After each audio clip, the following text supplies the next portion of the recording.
Tipe Ali Baba. Check this out. Post Shifty Bass. Possible the impossible. Eva gongoti terango majarama pawa varkutambe cheni kuruta svika pa happy hour. Vamwe vaimbotipikisa bvunza kaya sinasi vakurida vakuti sine chipawa. Varipo vaitipikisa kana kupa kudhara isu taingorova mango uma pa happy hour. Shanda 24/7 kunge cheki power. Tichimanya ngoma vachiti kumanya waya. Upenyu haufanani kungozama zvibatane. Tengetere momotitante kurova jutane koti sangane. Azvinu hazvifanane kungozama zvibatane. Chende mukuru tengetere momutitante kurova jutane koti sangane. Fila unzwe rasta varikuta padi pepepe asitiri fasta. Sha fila ndapinda ndakamasta. Tipe akuti chakabaka tiri fasta. Varikungoti mkuru murikopesa mneskera kapasa. Nkatandisomira ngoma ndiri kuvapatasa. Tenjarasi sakatero wekukasa pavakusa kutekta ndiri kuuya ndichipasa. Upenyu haufanane kungozama zvibatane. Tengetere momutitante kurova jutane koti sangane. Azvinu hazvifanane kungozama zvibatane. Chende mukuru tengetere momutitante kurova jutane koti sangane. Varikungoti bata ngoma barira inonaka iyo. Varikuda vane moto unobaka.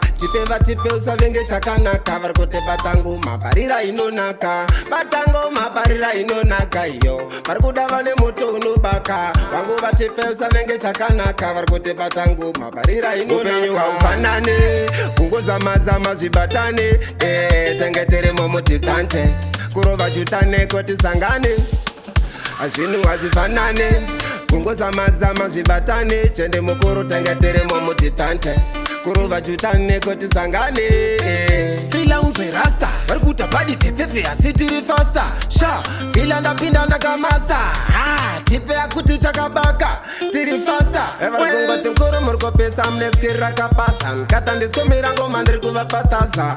Tenjarasi sakatero wekugasa pavakusa kutekta ndiri kuuya ndichipasa. Upenyu haufanane kungozama zvibatane. Tengetere momutitante kurova jutane koti sangane.